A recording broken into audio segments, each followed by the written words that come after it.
greenforming y todo lo que implica sacar máquinas sincrónicas del sistema nacional. Esta presentación está siendo grabada, así que va a quedar también disponible en nuestras plataformas para la gente que quiera volver a revisarla o compartirla. En esta ocasión vamos a partir con Claudia Rahman y también con Carlos Finat. Inicialmente teníamos presupuestados hablar también con Andrés Mora, pero por un tema personal él no nos pudo acompañar. Y también tenemos que señalarles que este webinar se desarrolla luego de un trabajo en conjunto con el Ministerio de Energía, GIZ y también el coordinador, por mandato del Ministerio de Economía y Medio Ambiente de Alemania. Así que ese es el contexto en el que nosotros estamos trabajando. Y Claudia nos va a hacer la primera presentación. Luego de su presentación vienen preguntas y después estaría Carlos Fina también con nosotros. Así que Claudia, bienvenida. Muchas gracias por estar con nosotros. Y por favor, adelante.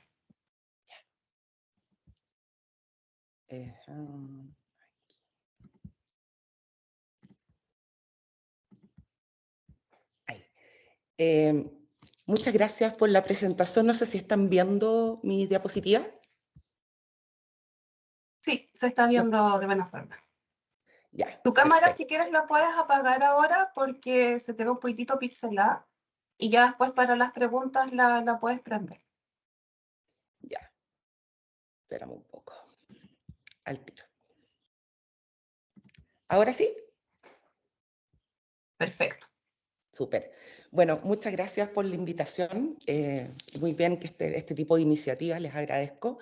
Mi nombre es Claudia Rahman, como ya me presentó Gloria. Y hoy la idea es hacer una introducción a lo que son los convertidores greenforming, grid following y en general a las necesidades y desafíos asociados a los sistemas eléctricos con altos niveles de energías renovables. La presentación la tengo estructurada con esta agenda. Primero una breve introducción. Luego quiero hablar acerca de los efectos de las energías renovables en los sistemas eléctricos. A continuación, presentar los tipos de convertidores que existen hoy en día en las centrales eléctricas. Luego, hablar de la estabilidad en sistemas eléctricos con altos niveles de energías renovables con convertidor. Luego, los desafíos que tenemos pendientes y cerrar con una conclusión. Bueno, yo creo que para ninguno de nosotros es novedad el gran potencial que tenemos en Chile en términos de energías renovables, ¿ya? El norte de nuestro país es de hecho una de las zonas que recibe mayor cantidad de radiación solar en el mundo. Varias instituciones a nivel mundial han declarado a Chile como uno de los lugares, por así decirlo, más privilegiados en términos no solo de energía solar, sino también de energía eólica, ¿ya? Solamente, según un estudio de GIZ, de hecho que realizaron en colaboración con el Ministerio de Energía, solamente en el norte de Chile existe un potencial solar disponible de más de 1.800 gigawatts, ¿ya? Eso es aproximadamente 60 veces la capacidad instalada del país, un poquito menos. O sea, en el fondo, el potencial que tenemos en el norte de Chile en términos de energía solar es gigante, ¿ya? Y como también tenemos un gran potencial eólico, sin duda podemos generalizar de que en general, a nivel nacional, tenemos un gran potencial de energías renovables no convencionales con convertidores, ¿ya? La abreviación de este tipo de unidades, le voy a poner en el resto de la diapositiva RNCSC. ¿Ya? Es importante destacar esto porque la idea de hoy es justamente hablar de este tipo de unidades que son renovables, que se conectan con convertidores de potencia a los sistemas eléctricos. Aquí estamos incluyendo centrales fotovoltaicas, centrales eólicas de velocidad variable. Hoy en día, de hecho, la evolución que ha tenido la matriz energética a nivel nacional ya nos muestra el gran potencial que tenemos. En Chile, en el Sistema Interconectado Nacional, en el CEN, tenemos un total de 29.700 megas. Y de ese total hay 9.100 megawatts, aproximadamente el 30%, que es en base a generación eólica y fotovoltaica, ¿ya? Tenemos 5.300 megawatts de generación solar y 3.800 eólica, ¿ya? Un punto importante a destacar es que de esta capacidad de energías renovables que tenemos con convertidor, el casi 59% se encuentra concentrado en la región de Atacama hacia el norte, ¿ya? Es decir, tenemos una alta concentración de convertidores de potencia en la zona norte de nuestro país, ¿ya? Dejo esto acá dicho, digamos, porque más adelante vamos a ver algunos desafíos que se relacionan justamente con este tipo de situaciones en los sistemas eléctricos. Entonces, para cerrar un poco la introducción, sabemos que a nivel nacional existen metas de penetración de energías renovables bastante ambiciosas, ¿ya? Tenemos también metas de descarbonización, tenemos un gran potencial renovable en el país y por ende podríamos decir que tenemos condiciones muy favorables para la inserción de energías con convertidores, ¿ya?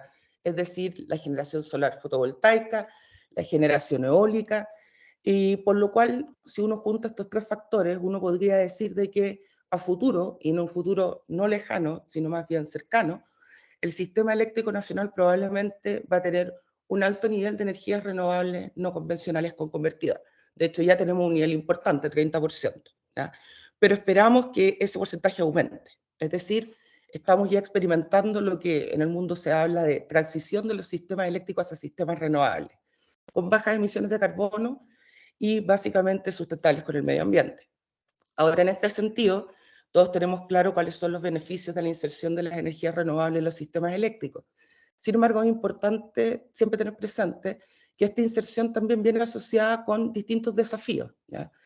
Existen varios desafíos, muchos están siendo abordados, muchos ya han sido solucionados, están los temas de variabilidad e incertidumbre, pero dentro de los principales desafíos que se encuentran hoy en día aún altamente vigentes y que son motivo de preocupación de la comunidad internacional, se encuentran los desafíos asociados a lo que es la estabilidad y control de este tipo de sistemas eléctricos, ¿ya? Es decir, sistemas eléctricos con altos niveles de convertidores. Entonces, para poder contextualizar, voy a hablar ahora en las siguientes diapositivas acerca de los efectos de las renovables con convertidores en los sistemas eléctricos, ¿ya? No voy a profundizar mucho, después hay una instancia para poder hacer preguntas, pero en el fondo tengo que hacer esta parte para poder contextualizar los distintos tipos de convertidores que existen y cuáles son sus efectos en los sistemas eléctricos.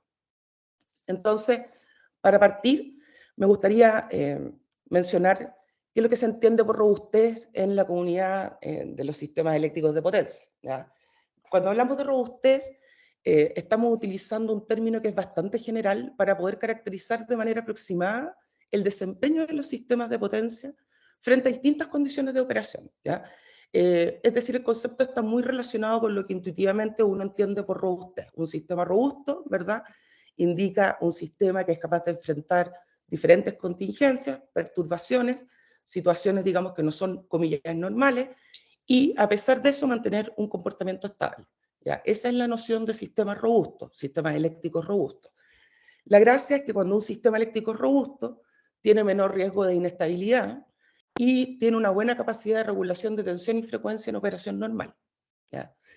Eh, Ahora, ¿cómo caracterizamos los sistemas robustos, ya? ¿Qué es lo que hace que un sistema eléctrico sea robusto o sea débil?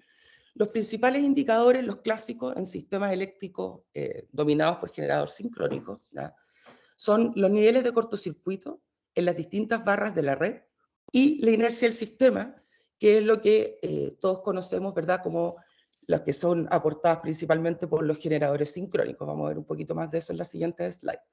Entonces, el nivel de cortocircuito en una barra, el SSL por sus siglas en inglés, es un indicador de robustez local, ¿ya?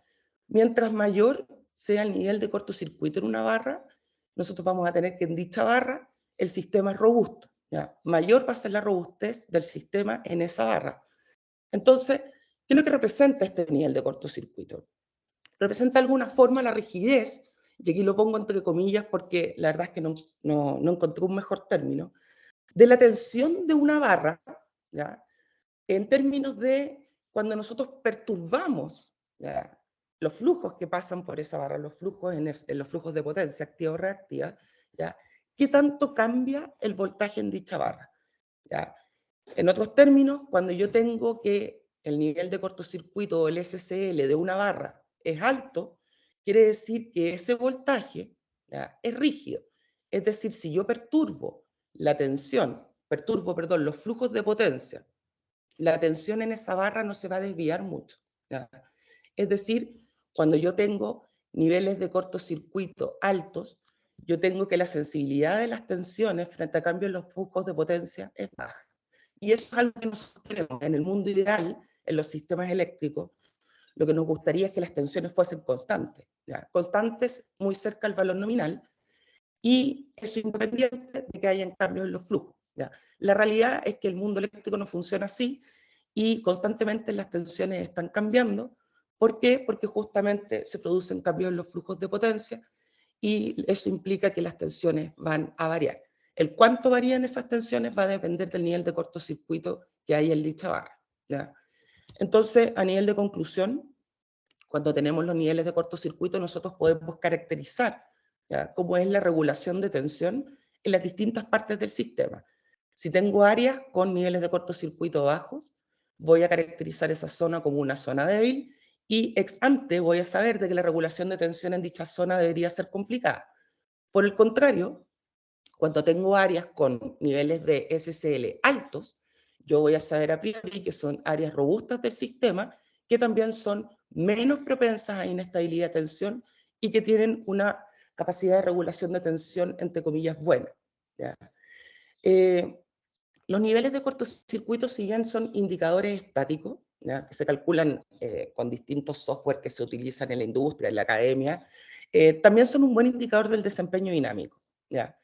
¿Qué quiere decir eso? Que nuevamente cuando tengo zonas en los sistemas eléctricos que tienen altos niveles de cortocircuito, esas zonas se van a caracterizar por ser sistemas que son capaces de, o esas áreas o esas zonas, como queramos llamarlas, van a ser menos propensas a presentar problemas de estabilidad de tensión. ¿Ya? La forma de imaginar estas áreas en las que yo tengo niveles de cortocircuito altos es que se tiene gran cantidad de generadores sincrónicos que aportan con corrientes de falla durante perturbaciones. ¿Ya? Esto es, me gustaría destacar, la forma tradicional de ver zonas fuertes o zonas robustas en los sistemas eléctricos. ¿Ya? Es decir, cuando nosotros hablamos de zonas robustas, generalmente estamos pensando que son zonas que tienen gran concentración de generadores sincrónicos, perdón, que de alguna manera inyectan altas corrientes de cortocircuito o corrientes de falla cuando hay perturbaciones, y estas corrientes de falla o corrientes de cortocircuito que fluyen hacia la red durante una falla, uno las podría ver como una respuesta, entre comillas, fuerte de los generadores sincrónicos. ¿Ya? Esas corrientes de cortocircuito que se inyectan gracias a las máquinas sincrónicas apoyan la estabilidad del sistema durante y después de la falla. Y por supuesto también ayudan a la recuperación del sistema una vez que la falla se despeja. ¿Ya? Habíamos dicho que eran dos indicadores los que hablaban de robustez en los sistemas eléctricos. El segundo es la inercia.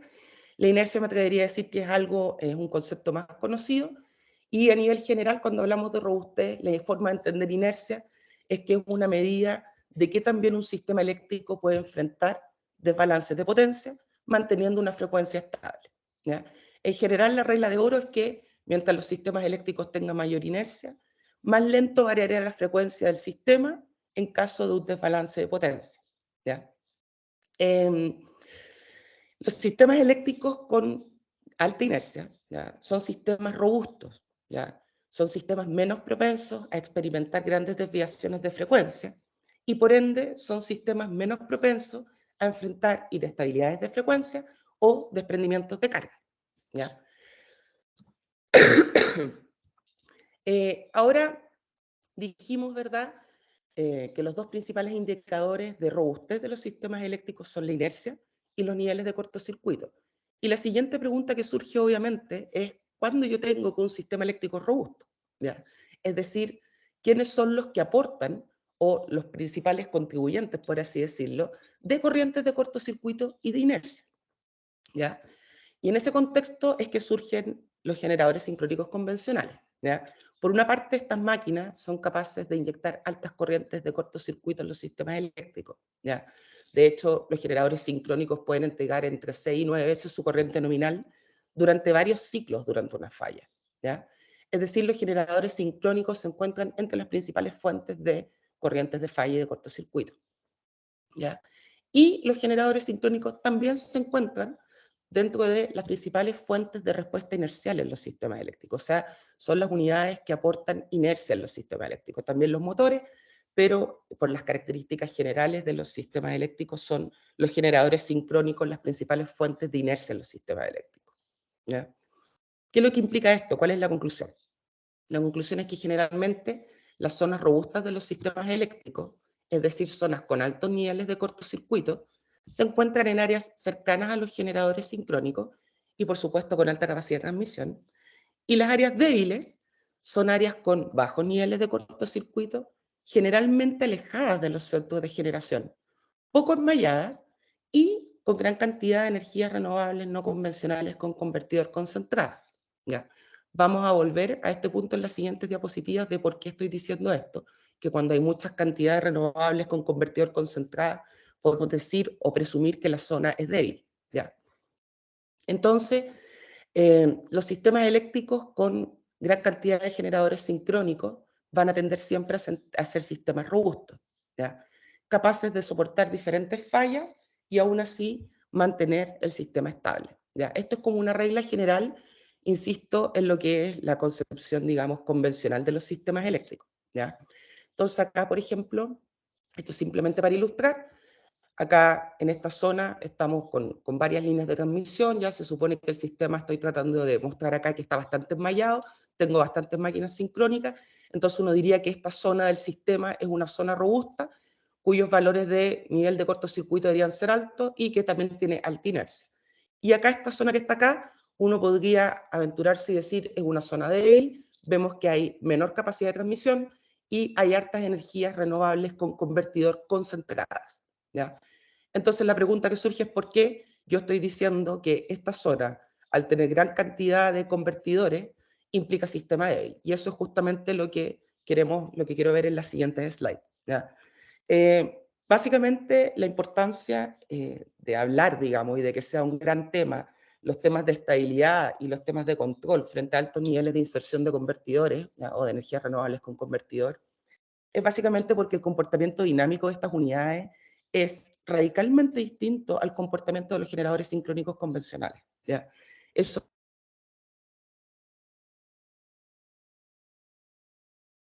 Claudio, te quedaste sin audio.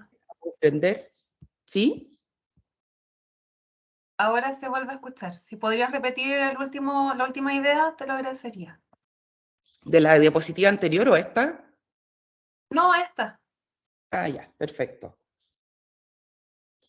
Estaba diciendo que la razón de por qué nosotros nos preocupamos de zonas débiles, ¿ya? Cuando tenemos alta inserción de energías renovables con convertidor en un área, es básicamente debido a que las energías renovables con convertidor tienen un comportamiento dinámico radicalmente distinto al comportamiento que tienen los generadores sincrónicos convencionales. Dicho esto, me gustaría aclarar que eso no significa que el comportamiento de las renovables con convertidor sea, comillas, un comportamiento malo, ¿ya? O algo que tenemos que evitar. Significa que está fuera de lo que nosotros tradicionalmente entendemos y conocemos como dinámica de los sistemas eléctricos de potencia. Es decir, las características de las renovables con convertidor son tan diferentes que a priori asustan, ¿ya? Pero lo que es cierto es que simplemente son distintas a las de los generadores sincrónicos y lo que tenemos que hacer es adaptar nuestra forma de operar los sistemas, nuestra forma de controlar, ¿ya? De forma de poder adaptarnos a las nuevas características que tenemos, dado los altos niveles de energía renovable. En este diagrama, trato de ilustrar de manera simple las principales características que creo yo son las que influyen en este comportamiento dinámico tan distinto de las renovables con respecto a los generadores sincrónicos, ¿ya? Lo primero es que estas unidades tienen bajos aportes de corrientes de cortocircuito, no aportan de manera natural a la respuesta inercial de los sistemas eléctricos. Y la tercera característica, que es bastante importante, los sistemas de control de estas unidades son muy rápidos, ¿ya? Entonces vamos a ver brevemente los impactos que tienen cada una de estas tres características. La primera dijimos es que estas unidades tienen bajos aportes de corriente de cortocircuito, ¿ya? Y eso es lamentablemente bastante significativo, a diferencia de los generadores sincrónicos que dijimos que pueden aportar hasta 9 veces la corriente nominal durante varios ciclos en una falla. Las renovables con convertidor tienen aportes que se limitan entre 1 y 1,2 veces su corriente nominal, ¿ya? Estos límites no se pueden extender mucho a no ser que haya a priori, por ejemplo, un sobredimensionamiento de los convertidores, porque están relacionados con límites térmicos, ¿ya? Y si observan, estos valores son bastante menores que las corrientes de falla que puede entregar un generador sincrónico. Es decir, nosotros acá tenemos un problema ¿verdad? Porque eventualmente los niveles de robustez, desde la perspectiva de los niveles de cortocircuito de un sistema, disminuyen en las zonas en las que yo reemplazo generación sincrónica por energías renovables con convertidores. Ahora, nosotros sabemos, de hecho en la norma técnica chilena está exigido, las energías renovables con convertidor igual pueden aportar con corrientes de cortocircuito durante fallas, ¿ya? Eso es lo que se conoce de hecho como la capacidad de Fall Right Through, ¿verdad? Pero incluso cuando estas unidades aportan con corrientes de cortocircuito, estas corrientes que ellas entregan son distintas a las corrientes de cortocircuito que entrega un generador sincrónico. ¿Por qué? Porque básicamente las corrientes que estas unidades entregan dependen fuertemente, ¿ya?, de la estrategia de control que está implementada en el convertidor, así como los parámetros, ¿ya?, de los controladores que están asociados a las renovables. Ahora, cuando yo tengo cualquier sistema de control, ¿ya?, en cualquier sistema, digamos, no solamente en un sistema eléctrico, eso implica que mi sistema como un todo está sujeto, primero, a retardo, está sujeto a que eventualmente podrían ocurrir inestabilidades de control o incluso operaciones erradas, ¿ya? Es decir, cuando nosotros comparamos este tipo de corrientes de cortocircuito, ¿ya?, que puede aportar un convertidor, es radicalmente, con las corrientes de cortocircuito de una máquina son bastante diferentes. Ya las corrientes de cortocircuito de un generador sincrónico dependen casi únicamente de las características eléctricas y físicas de la máquina, ¿ya? En cambio, en el caso de los convertidores con capacidad de Fall Right Through, es decir, que inyectan corrientes de cortocircuito durante falla, la corriente que se inyecta depende de la estrategia de control implementada. O sea, incluso depende del fabricante, ¿ya? Aquí, por ejemplo, tenemos una diferencia. Estamos viendo una falla, esto es súper ilustrativo. La corriente de cortocircuito aportada por una máquina sincrónica que coloqué aquí a nivel ilustrativo que llega hasta 9 por unidad. Si se fijan, una vez que ocurre la falla, indicada acá en la línea punteada roja, la máquina de manera casi instantánea aumenta su corriente para apoyar la estabilidad del sistema durante la falla, ¿ya? Si lo observan acá, que es la inyección que tiene una unidad con convertidor, existe un retardo asociado, no sé, algo así como 200 milisegundos aproximadamente, ¿ya?, antes de que la unidad comience a inyectar corriente. Y fíjense que una vez que inyecta, los valores que alcanza son súper chicos cuando uno los compara con la corriente de falla que puede aportar una máquina sincrónica, ¿ya? Después, en términos de la respuesta inercial, yo creo que este es un tema más conocido. Las renovables con convertidor no contribuyen a la respuesta inercial de los sistemas. Y aquí coloco generalmente porque hoy en día existen las soluciones para que todas las unidades renovables con convertidor puedan aportar. Simplemente se requiere agregar un lazo externo, un lazo adicional de control. Pero en general, estas unidades no contribuyen, ¿ya? Si bien hay algunos países en los cuales se exige respuesta inercial, es algo que a priori se intenta desde el punto de vista, digamos, del regulador no exigir porque genera desincentivos, ¿ya? Genera desincentivos porque el poder aportar con este tipo de apoyo, digamos, de estabilidad, en este caso, con respuesta inercial virtual, por ejemplo, implica ya sea operar en modo, no en el punto óptimo, ya lo que se conoce como el modo deload, o eventualmente incorporar un equipo de almacenamiento, y ambos tienen un costo, ¿ya? Entonces, cuando tenemos unidades que se ingresan a los sistemas de potencia, que no contribuyen a la respuesta inercial, lo que ocurre es que la inercia disminuye, ¿cierto? Y si la inercia disminuye, ya sabemos, ¿verdad?, que el sistema puede experimentar mayores desviaciones de frecuencia después de un desbalance intempestivo. También sabemos que la variación de la frecuencia durante los primeros segundos después de la falla aumenta. Es decir, estas pendientes de acá se hacen más inclinadas porque la inercia es menor, ¿ya? Y si esta pendiente al inicio de la contingencia, ¿ya?, es más pronunciada, quiere decir de que la dinámica de la frecuencia se hace más rápida, ¿ya? Nuevamente, como habíamos dicho, las renovables pueden aportar con respuesta inercial. Sin embargo, dado que esta respuesta no es una respuesta natural, sino que se implementa a través de un controlador, al igual que en el caso anterior, tenemos que la respuesta inercial de las renovables, ya virtual, o respuesta rápida de frecuencia, hay distintos nombres en general, va a estar sujeta nuevamente a que existan retardos, posibles inestabilidades de control o definitivamente operaciones erradas, ¿ya? Y esto es otra diferencia importante porque la respuesta inercial de los generadores sincrónicos, ¿ya?, es una respuesta natural. Es una respuesta que no tiene ningún controlador involucrado, es simplemente debido al acoplamiento de los generadores sincrónicos con la red, ¿ya? La tercera diferencia que habíamos dicho en términos de comportamiento dinámico de las renovables con convertidor con los generadores sincrónicos, dijimos que eran los sistemas de control rápido, ¿ya? A ver, la principal característica, no hay un único sistema de control para las energías renovables, ¿ya? Existen varios modos de operación, pero lo que sí es clave y lo que es cierto para todos los tipos de controladores que se usan en las renovables, ¿ya? Es que la respuesta dinámica de estas unidades está dictada casi únicamente por la estrategia de control elegida y muy en menor medida por las propiedades físicas del convertidor, ¿ya? Y esa dependencia del sistema de control impone desafíos importantes, ¿ya? Impone desafíos importantes porque el desempeño de estas unidades puede variar dependiendo, obviamente, de la estrategia de control, de los parámetros y sintonización, incluso del proveedor. Entonces, la inserción masiva de estas unidades, considerando que existen distintos proveedores, distintos fabricantes, distintas empresas que instalan estas centrales, complejiza el proceso de lograr de que ellas como un todo operen sin afectar de manera negativa la operación del sistema, tanto en operación normal como en régimen durante transitoria, ¿ya? Adicionalmente, la segunda parte de los sistemas de control de las renovables, a diferencia de los sistemas de control de los generadores sincrónicos, es que los tiempos de respuesta son excesivamente rápidos, ¿ya? Las dinámicas de los generadores sincrónicos son dinámicas que se encuentran en esta ventana de tiempo. Acá en este gráfico estoy ilustrando los distintos fenómenos que existen en los sistemas de potencia, ¿ya? Yendo desde los fenómenos de onda, que son generalmente lo que los eléctricos no modelamos, hasta los fenómenos termodinámicos súper lentos, ¿ya? La dinámica de los generadores sincrónicos está acá, en esta ventana, desde varios milisegundos hasta algunos segundos, ¿ya? Pero los tiempos de respuesta de los sistemas de control y de los convertidores, ¿ya?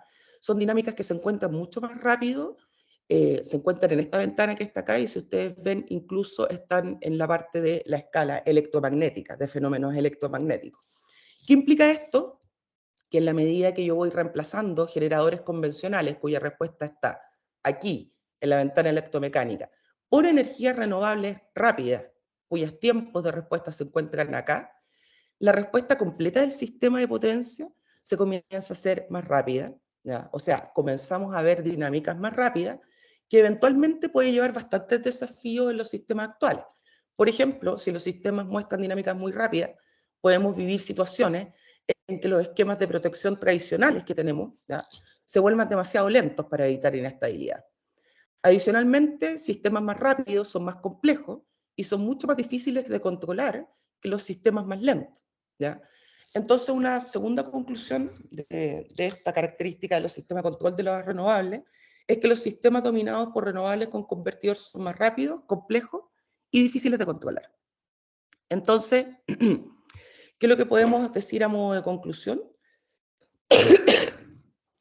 Las tres características más importantes de la energía renovable, ¿ya?, en términos dinámicos, insisto, baja contribución de corrientes de cortocircuito, falta de respuesta inercial natural y respuesta rápida, ¿ya?, nos llevan a concluir de que a medida que aumentan los sistemas eléctricos, el nivel de penetración de estas unidades de generación, de estas renovables con convertidor, va a disminuir la robustez de los sistemas eléctricos. Recordemos que la robustez se caracteriza por altos niveles de corrientes de cortocircuito y altos niveles de inercia.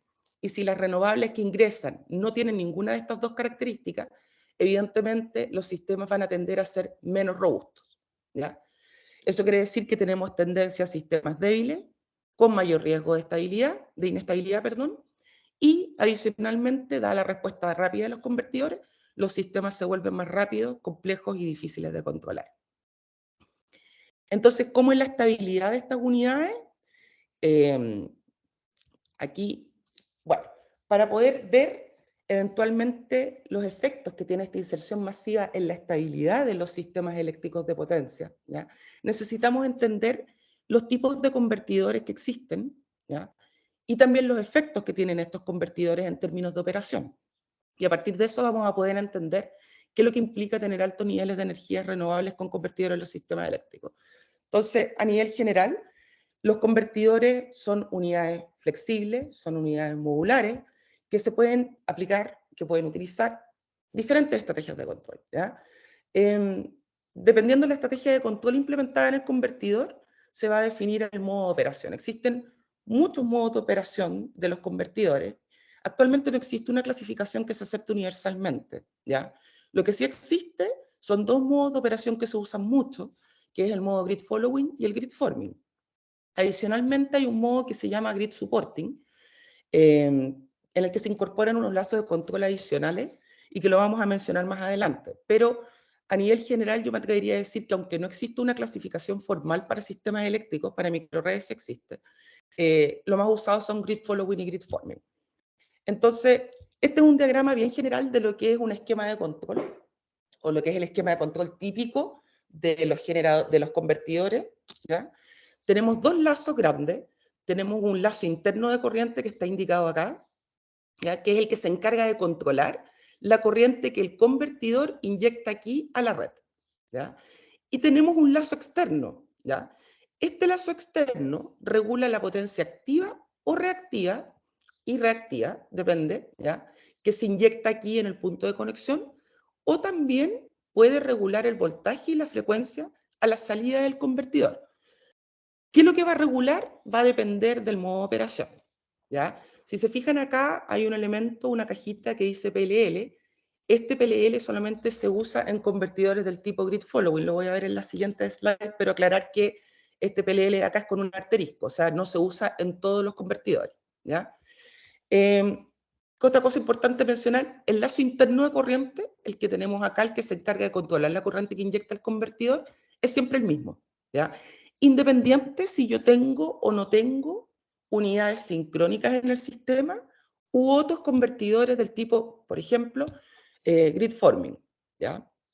El lazo externo, este que está acá, es el que cambia, dependiendo de si existen o no existen generadores sincrónicos u otras unidades renovables con convertidor que impongan la tensión y la frecuencia en el sistema. Vamos a entrar un poquito más en detalle con esto más adelante.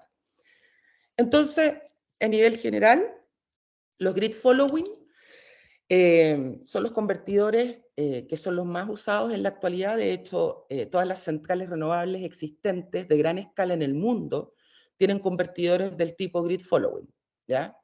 En este tipo de convertidor, el conversor inyecta una cantidad fija de potencia activa y reactiva al sistema, siguiendo, ¿ya? Y de ahí viene el nombre del following, siguiendo el voltaje y la frecuencia que impone la red en el punto de conexión, ¿ya? Entonces acá tenemos el diagrama clásico de un generador grid following. No quiero entrar con mucho detalle en esto, después hay instancia para las preguntas, pero lo importante es que en este en este tipo de controlador, tenemos el PLL, función clave del PLL, sincronizar el convertidor con la red, ¿ya? Es decir, este PLL lo que hace es que mide la tensión en el punto de conexión y a partir de esta tensión determina el ángulo de fase que tiene la tensión y a partir de ahí sincroniza los lazos internos y externos de corriente del convertidor con la red, ¿ya?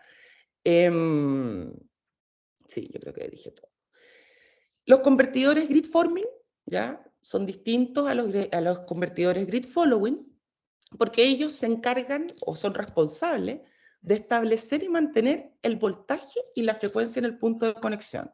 Si se fijan, los grid following, como este que teníamos en la diapositiva que mostré recién, acabo de retroceder, necesitan este equipo que está acá, que es un equipo de medición, por así decirlo, el PLL, para poder sincronizarse con la red. Lo que quiere decir que necesitan otros generadores, ¿ya? Cualquier tipo de generador, que imponga el voltaje y la frecuencia en la red. Y ellos, como por así decirlo, se cuelgan de ese voltaje y esa frecuencia. Los grid forming, a diferencia de ellos, se hacen responsables, o sea, ellos forman parte de los responsables de establecer y mantener el voltaje y la frecuencia en el punto de conexión en donde ellos se conectan y por ende aportan a la formación y al establecimiento del voltaje y la frecuencia del sistema como un todo, ¿ya? Acá tenemos el diagrama de control. No lo mencioné tampoco en el diagrama anterior, pero estos diagramas son una alternativa de las muchas que existen de diagramas de control en modo grid following o grid forming, ¿ya? esto puede variar. Pero estas yo me atrevería a decir en ejes de Q con lazos de Q son las más utilizadas. Bueno, como decíamos en el caso de los grid forming, lo que tenemos es que en este modo de operación lo que se hace es que se fija o se impone el voltaje y la frecuencia en el punto de conexión, ¿ya? En este caso, el lazo externo que tenemos acá, lo que hace es que regula la magnitud y la frecuencia de la tensión de salida, ¿ya? Y el lazo interno, nuevamente lo que hace es que regula la corriente inyectada por el convertidor aquí, siguiendo las referencias que le entrega el lazo externo, ¿ya? Entonces, ahora lo que tenemos acá son los convertidores grid supporting. A mí no me gusta mucho el nombre grid supporting, porque en realidad son para mí un grid following más unos DGUP o un grid forming con unos DGUP, pero de todas formas le pongo este nombre acá porque hay varias partes, ya cada vez está saliendo con más fuerza hablar de convertidores grid supporting, ¿ya? Los grid supporting básicamente lo que tienen es que participan en la regulación de voltaje y frecuencia usando lazos de control DGUP para controlar la potencia activa y reactiva que entregan al sistema, ¿ya? La gracia es que los convertidores grid supporting se pueden operar como fuentes de corriente, fuentes controladas de corriente, o como fuentes de voltaje. Y dependiendo del tipo de implementación, ¿ya? Es que van a necesitar o no van a necesitar otro tipo de unidades conectadas en el sistema eléctrico que impongan la frecuencia y el voltaje en el sistema. Vamos a ver un poquito más de eso en la siguiente slide. Entonces, acá tenemos un grid supporting cuando lo operamos como fuente de corriente. Y básicamente lo que es un grid following. Si se fijan, toda esta parte que está acá, salvo estos dos, son un grid following. Ya tengo aquí el PLL, salvo que ahora le agrego dos lazos de control adicionales que son los que están acá, ¿ya? Uno para la frecuencia y uno para el voltaje, ¿ya? Es decir, agrego estos dos grupos adicionales de forma tal de que la central renovable con convertidor pueda participar en la regulación de frecuencia y en la regulación de voltaje, ¿ya? Pero sigue siendo un grid following. ¿Por qué? Porque requiero de un PLL, es decir, requiero que otras unidades impongan la tensión y la frecuencia en la red, ¿ya? Y estas unidades lo que hacen, entre comillas, es que se cuelgan, por así decirlo, ¿ya? Acá estamos comparando el grid following simple más el grid supporting operado como fuente de corriente, que como les decía, es un grid following más lazos de control DRUP para frecuencia y voltaje.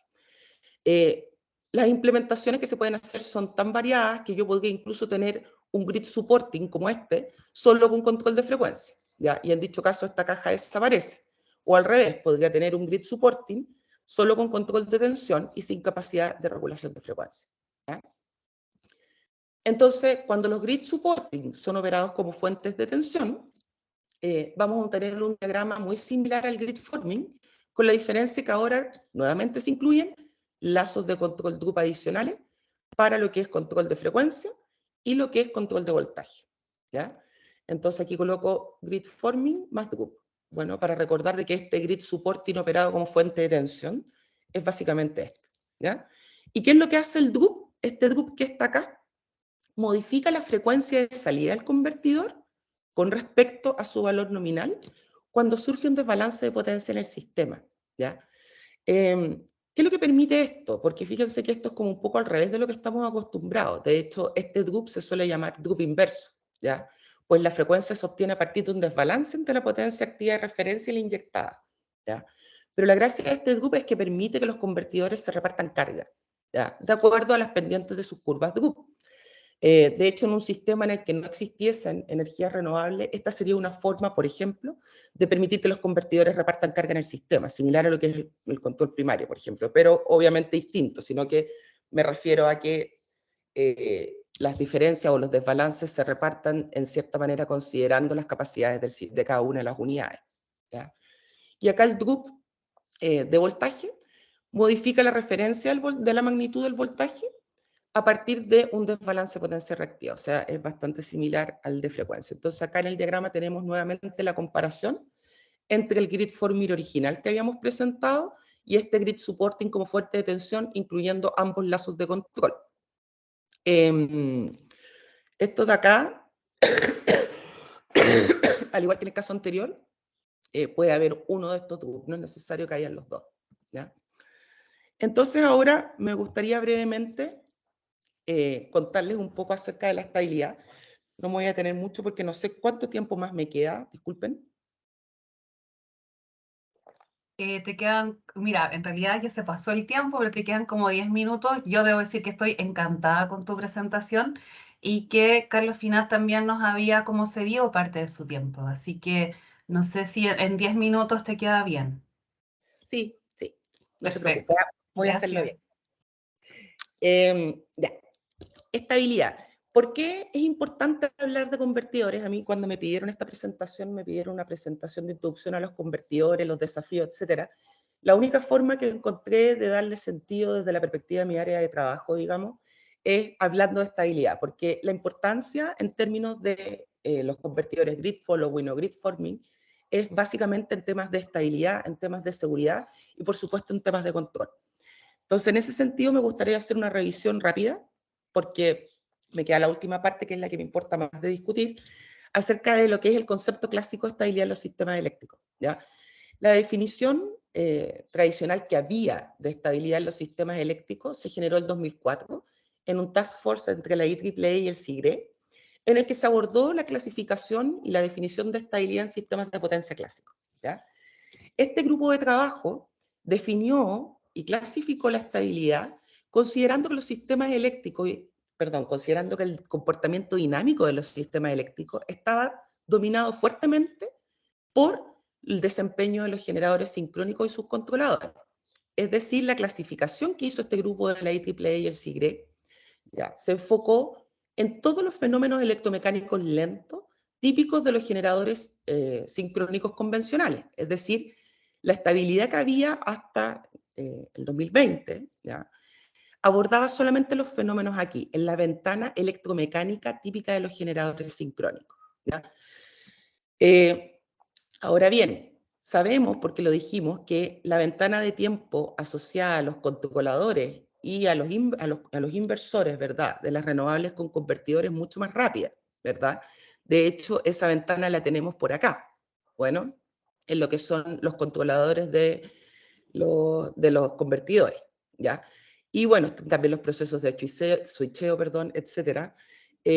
Lo que quiero decir acá es que cuando comienza a aumentar la inserción de energías renovables, ¿ya?, la dinámica de los sistemas eléctricos cambia, ¿ya? Y los transitorios rápidos que están acá en esta zona donde se mueven las centrales renovables con convertidor, comienzan a tener un efecto importante en el desempeño dinámico del sistema.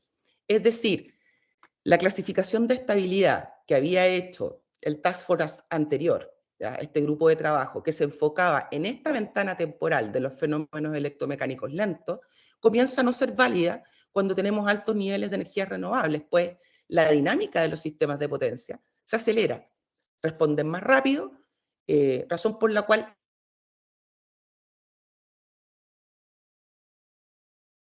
en ese De nuevo contexto... estamos teniendo problemas con tu micrófono, Claudia.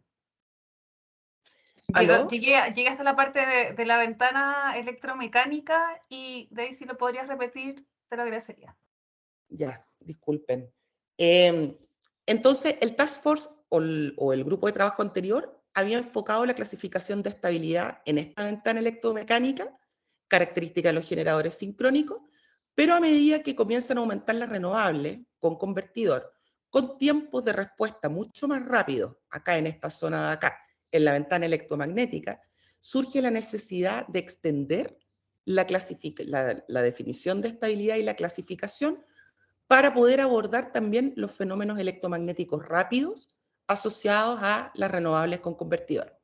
Y en ese sentido, el 2016 la IEEE crea un nuevo Task Force que busca redefinir y clasificar la estabilidad en sistemas eléctricos, considerando ahora no solo los fenómenos electromecánicos, sino que también los fenómenos electromagnéticos rápidos asociados a los convertidores. Y esta es la nueva clasificación que se propone. Esta rama que está acá, estas tres, estabilidad de ángulo del rotor, estabilidad de voltaje y frecuencia, era la clasificación original, como lo escribo acá, que estaba en el grupo de trabajo anterior, y este nuevo Task Force de la IEEE que se forma en el 2016 incorpora dos nuevas clases de estabilidad en la clasificación de estabilidad de sistemas eléctricos cuando existen energías renovables con convertidor, que son la estabilidad de resonancia y la Converter Driven Stability. Entonces, con respecto a este Task Force, brevemente, estas ramas que están acá, la de la estabilidad de ángulo del rotor, voltaje y frecuencia, las definiciones no cambian, ¿ya? Es decir, la definición de estos tres tipos de estabilidad se mantiene con respecto al Task Force que generó el reporte del 2004. Sin embargo, lo que sí se dice y se indica claramente es que las renovables con convertidor afectan de manera significativa la estabilidad de los sistemas eléctricos y en particular de estas tres ramas, ¿ya? Ya habíamos dicho ya antes, así que aquí simplemente las conclusiones, dado que las energías renovables con convertidor hace que los sistemas eléctricos se vuelvan más débiles, ¿ya? Lo que ocurre con estas ramas clásicas de estabilidad es que los sistemas eléctricos se van a volver más propensos a inestabilidades de tensión y pérdida de sincronismo de los generadores sincrónicos, ¿ya? Porque si los niveles de cortocircuito disminuyen, los sistemas eléctricos son más débiles, lo que quiere decir que durante contingencia, los sistemas débiles podrían experimentar voltajes extremadamente bajos en zonas amplias de la red, lo que dificulta también la recuperación. Y como sabemos, voltajes muy bajos, ¿ya?, también causan aceleración de los generadores sincrónicos cercanos. Entonces, por eso esta conclusión de que el aumento de las renovables con convertidor eventualmente empeora la estabilidad de tensión y podría aumentar la probabilidad de pérdida de sincronismo en las máquinas sincrónicas. Y por supuesto, lo que ya conocemos, bajos niveles de inercia llevan a que los sistemas con muchas renovables sin inercia sean más propensos a pérdidas de carga e inestabilidad de frecuencia. De las ramas nuevas está la estabilidad de resonancia. Tengo solamente un slide. No quiero entrar en mayor detalle con esto porque si tiene alguien dudas podemos conversarlo al final. Pero simplemente contarles que esta rama de la estabilidad de resonancia que está acá surge básicamente cuando hay un intercambio de energía de una forma oscilatoria que se produce periódicamente, ¿ya? La resonancia subsincrónica, también conocida como estabilidad de resonancia en este reporte, ¿ya?, puede surgir por dos razones, ¿ya?, en términos de fenómenos dinámicos me refiero, ¿ya?, u origen de la resonancia. Una resonancia electromecánica pura, ¿ya?, es decir, una resonancia en la cual interactúan los ejes de las máquinas sincrónicas, o una resonancia puramente eléctrica, ¿ya? Dadas estas dos formas en las que se pueden experimentar problemas en términos de estabilidad de resonancia, es que esta rama, que está acá, se divide en dos partes, ¿ya? Se divide en estabilidad de resonancia torsional y estabilidad de resonancia eléctrica, ¿ya?, que también en la literatura clásica se conoce como el Induction Generator Effect, ¿ya? La resonancia subsincrónica que estamos hablando, por ejemplo, acá en la torsional, se da una resonancia entre una compensación serie, por ejemplo, una línea que tenga compensación serie, y los modos oscilatorios mecánicos torsionales en el eje de una turbina generador, y la resonancia eléctrica, que es la que estábamos hablando, que es puramente eléctrica, se da una resonancia nuevamente entre compensación serie, pero en este caso puramente con las características eléctricas del generador, ¿ya? Y esto se produce básicamente porque se ve una impedancia negativa desde el estator, producto de la naturaleza de la máquina de inducción, digamos. Bueno, no quiero entrar en mayores detalles con esto, porque en realidad lo que quiero abordar más es la segunda rama nueva, que es esta. Bueno, que es justamente la que está asociada a los convertidores y por ende el foco de la presentación de hoy. Habíamos dicho que los controladores de las renovables, ¿verdad?, incluyen varios lazos de control. Tenemos el lazo interno corriente, el externo, el PLL en caso que sea un grid following, sin importar si es grid following, grid forming, grid supporting. Esta escala que tenemos acá es una escala que se puede aplicar a cualquiera de estos tipos, a estos modos de operación de los controladores de las RNC, ¿ya? ¿Qué es lo que estamos mostrando acá? Los distintos layers o capas de control que tenemos. Tenemos no solo los lazos de control externo, el control DC, acá tenemos la modulación, tenemos el lazo de control interno, el PLL, sincronización. Lo importante es que todos estos que están acá, ¿ya?, estos controladores, abordan una ventana bastante amplia, ¿ya? Fíjense que acá estamos mostrando las frecuencias de operación que tienen estos, estimadas por supuesto, y lo que la F1 acá es la frecuencia fundamental, en el caso de Chile la operación de la fundamental serían 50 Hz, ¿ya? Y acá tenemos el rango frecuencial, y de acá tenemos el FS, no lo puse, pero esta es la frecuencia del switcheo del conversor, ¿ya? Entonces lo que vemos es que la escala de tiempo asociada a los sistemas de control de los convertidores es bastante amplia, ¿ya? ¿Qué implica eso? ¿Ya? Implica que cuando nosotros tenemos varios tipos de convertidores o unidades renovables con sistemas de control como el que vimos anteriormente, ¿verdad? Esto aquí puse ilustrativo, un grid following, pero puede ser cualquiera, ¿ya? Lo que puede ocurrir es que se producen acoplamientos cruzados e interacciones entre varios componentes del sistema, ¿ya? ¿Qué es lo que quiero decir con esto? Las interacciones se producen siempre, ¿ya? Las interacciones, digamos, entre distintos componentes dinámicos. Pero el tema es de que, dado que la escala que tenemos asociada a la operación de los controladores de los convertidores es tan amplia, los convertidores pueden interactuar con muchos componentes. Pueden interactuar con las dinámicas electromecánicas de los generadores sincrónicos. Pueden interactuar con las dinámicas electromagnéticas de la red. Y aquí estoy hablando de las líneas. Y todas estas interacciones, ¿ya?, ocurren en ventanas de tiempo muy distintas, ¿ya? Y pueden llevar a posibles oscilaciones inestables en un amplio rango de frecuencia. Incluso en el caso, por ejemplo, que consideremos una unidad renovable aislada, en que los distintos lazos interactúan entre ellos, ¿ya? Y esta unidad es estable, es decir, todos estos lazos interactúan, ¿ya? Cuando interactúan me refiero a que aquí se producen distintos acoplamientos, digamos, entre los lazos. Y eso es estable, ¿ya? Si tenemos esta unidad estable, cuando yo incorporo esta unidad a un sistema eléctrico, la interacción es mucho más compleja porque se produce interacción con otras unidades renovables, ¿ya?, que interactúan entre sí a través del sistema de transmisión, ¿ya? Con otros equipos convencionales también se pueden producir este tipo de interacciones, ¿ya? Es decir, las unidades con convertidor pueden interactuar con las dinámicas electromecánicas de la máquina sincrónica en las ventanas de tiempo electromecánica, pueden interactuar con los lazos de control de otros convertidores eléctricamente cercanos, un poco más lejanos igual puede ocurrir, pueden interactuar con las dinámicas electromagnéticas de la red. Es decir, todas estas interacciones, ¿ya?, y la estabilidad o no de dichas interacciones va a depender nuevamente de los sistemas de control, ¿ya? Y la experiencia ha mostrado que con las centrales renovables actuales, que son todas básicamente grid following, ese tipo de inestabilidad muchas veces resulta ser inestable, ¿ya? Entonces, esta rama de estabilidad acá que teníamos es una rama que también se divide en dos áreas, o sea, perdón, en dos subramas, en las interacciones rápidas y en las interacciones lentas, ¿ya?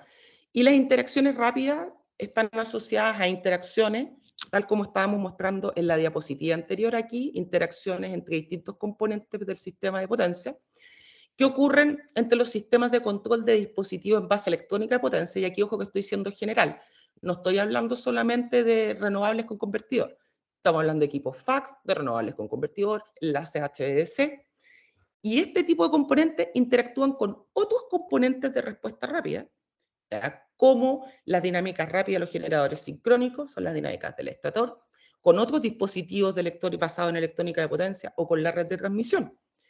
Y las interacciones lentas, ¿ya?, básicamente están asociados a fenómenos con frecuencia, entre comillas, baja, típicamente menos de 10 Hz, ¿ya? Son oscilaciones, ¿ya?, que involucran inestabilidades asociadas a interacciones lentas entre los sistemas de descontrol de dispositivos en base electrónica potencia, nuevamente, que pueden ser las energías renovables con convertidor, con componentes de respuesta lenta, como los generadores sincrónicos, ¿ya? Y este tipo de fenómenos que tenemos acá, las interacciones lentas, Converter Driven Stability, interacciones lentas, son las que ya se están experimentando y se han experimentado en varios sistemas eléctricos, ¿ya? Este tipo de interacciones involucran, por ejemplo, interacciones lentas de los lazos externos y el PLL, en el caso de los convertidores grid following, que interactúan con la red y pueden llevar eventualmente a oscilaciones inestables de baja frecuencia, ¿ya? Habíamos dicho que los convertidores grid following incluyen lazos de control rápido, ¿verdad? Como el PLL y los lazos de corriente interno. Y en la práctica se ha observado que estos lazos eventualmente están llevando inestabilidad en este tipo de centrales. Algunos operadores en el mundo incluso ya se están indicando acciones de desconexión, cosa que no cumple con los requerimientos de Fault Rate 2. Lo que es cierto es que este tipo de inestabilidad, ya que son lentas, entre comillas, ocurren simplemente por la forma en la cual se conectan los convertidores grid following, ¿ya? Fíjense que los convertidores grid following necesitan el PLL, habíamos dicho, para poder sincronizarse con la red. Y necesitan que este voltaje que tiene en el punto de conexión sea un voltaje, entre comillas, estable. ¿Qué quiere decir estable? Quiere decir que no cambie mucho cuando los flujos cambian, ¿ya? Es decir, lo que queremos o lo que quisiésemos para los convertidores grid following, ¿ya? Es que este voltaje que está acá, la sensibilidad del voltaje con respecto a los flujos de potencia fuese pequeña. Eso es lo que querríamos para que los convertidores grid following, entre comillas, se porten bien y no generen este tipo de inestabilidades, ¿ya? Ahora, sabemos que a medida que el nivel de cortocircuito en el punto de conexión disminuye, es decir, a medida que el sistema se vuelve más débil, lo que ocurre justamente es que este voltaje en el punto se hace menos estable, porque las sensibilidades de la tensión aumentan, ¿ya? Entonces, este tipo de unidades son las que están llevando a problemas en las unidades renovables existentes en el mundo y están presentando distintos riesgos, ¿ya? Distintos riesgos de inestabilidad. En China han habido varios problemas, también en Estados Unidos, en algunas partes de, entiendo que de Texas. Eh, entonces, ya para cerrar, el rol de los generadores sincrónicos ya habíamos dicho cuál era. Habíamos dicho que controlan frecuencia y voltaje en régimen permanente y adicionalmente son los que aportan en mayor medida la robustez de los sistemas eléctricos frente a contingencias. Recordemos que los generadores sincrónicos son los que aportan los mayores niveles de corrientes de cortocircuito e inercia, ¿ya? Y estos generadores sincrónicos son fuentes grid forming, ¿ya? No solamente se habla de convertidores grid forming, ¿ya? También uno habla de generadores sincrónicos que son grid forming, ¿ya? ¿Por qué? Porque básicamente aportan formando, ¿ya? De ahí viene el forming, o generando el voltaje y la frecuencia en el punto de conexión, ¿ya? Estas características de los generadores sincrónicos y su rol en los sistemas eléctricos de potencia son características claves que caracterizan el correcto funcionamiento en la operación normal y que permiten también que el sistema tenga un buen desempeño dinámico durante contingencias. Entonces, ya habíamos dicho que los grid following son convertidores que requieren un voltaje bien definido, ¿ya? En bornes para su correcto funcionamiento. Es decir, estas unidades grid following requieren que existan en el sistema otros generadores que participen en la formación de frecuencia y voltaje de la red para que estas unidades se puedan, entre comillas, colgar o puedan seguir al voltaje que hay en bornes, ¿ya? Entonces, estas unidades renovables en modo grid following funcionan bien en la medida que se estén conectando en sistemas eléctricos robustos, en sistemas que pueden asegurar que estas unidades tienen en el punto de conexión una tensión bien definida, ¿ya? ¿Qué implica eso? Implica que a medida que aumenta la penetración de renovables en modo grid following, al menos alguna de las unidades que se comienzan a integrar deberán operar en modo grid forming, ¿ya? Si lo pensamos, las unidades renovables en modo grid following, en la medida que más se integran, más debilitan la red, y al hacer la red más débil, mayor probabilidad hay de que estas unidades, las renovables en modo grid following que ya están instaladas, presenten comportamientos inestables, ¿ya? Pero esa no es la única razón que justifica el hecho de que a medida que aumentan las renovables se van a incorporar convertidores grid forming, ¿ya? También tenemos los temas de arranque del black start, ¿ya? El arranque en negro después de un blackout, el apoyo a la estabilidad del sistema durante y después de falla, entre otros. Acá tengo una tabla puesta comparativa entre lo que es los generadores grid following y grid forming. Disculpen, no la traduje, se me olvidó. Hay hartas diferencias. Bueno, el grid following necesita PLL, el grid forming no es necesario. El grid following no tiene capacidad de partida en negro, el grid forming sí. El grid following no puede operar en un sistema 100% basado en energías renovables, ¿ya? O sea, yo no puedo tener un sistema 100% basado en energías renovables solo con convertidores grid following. Y los grid forming, eventualmente, en teoría, y esto es teoría porque no existen experiencias prácticas, puede operar en un sistema 100% renovable, ¿ya? Dadas estas características de acá, unido a las previas en las que mencionamos el tema de la formación del voltaje y la frecuencia en la red, los problemas de estabilidad, de interacciones lentas que tienen los grid following, en algún punto va a ser necesario que los sistemas eléctricos comiencen a integrar convertidores grid forming, ¿ya? Justamente en la medida que las grid following van creciendo, van haciendo los sistemas eléctricos más débiles y por ende las unidades grid following son más propensas a inestabilidad, van a requerir sí o sí que los sistemas eléctricos de alguna manera logren incorporar grid forming, que son generadores renovables mucho más robustos, que pueden tener capacidad de partida en negro, que apoyen a la estabilidad de los sistemas eléctricos de potencia, entre comillas, de manera más robusta, por lo menos los temas de inestabilidades del PLL no existen, etc. Existen otros desafíos que están asociados también a la integración masiva, que están los desafíos de control, la coordinación, la sintonización, cuando tenemos sistemas muy grandes. Sin embargo, en virtud del tiempo, voy a pasar directamente a lo que son las conclusiones. Los sistemas eléctricos del futuro, ya dijimos, van a ser sistemas de potencia inherentemente más débiles, a no ser que se tomen las medidas pertinentes, por supuesto, con grandes desafíos de estabilidad y control. Y en este sentido, dado el contexto que tenemos de las diferencias entre los convertidores grid following y grid forming, para asegurar la estabilidad de estos sistemas eléctricos con altos niveles de renovables, necesitamos responder varias preguntas. Primero, ¿qué porcentaje de generación sincrónica y renovables en modo grid following y grid forming permiten garantizar la estabilidad de un sistema eléctrico? ¿Ya? Esta es una pregunta súper compleja, se están haciendo varios estudios a nivel mundial. Nosotros también en el grupo que tenemos en el Centro de Energía en la Chile también estamos haciendo este tipo de estudios, pero lo que es cierto es que no existe un número mágico, ¿ya? No es que uno puede operar un sistema eléctrico con máximo 30% grid following y máximo o mínimo 10% grid forming, ¿ya? Lo que es cierto es que estos porcentajes van a depender fuertemente de la normativa, van a depender fuertemente de las características de los sistemas eléctricos de potencia en donde se están insertando, van a depender de los sistemas de control que se incorporan, ¿ya? Van a depender incluso, ¿ya?, del tipo de fabricante, ¿ya?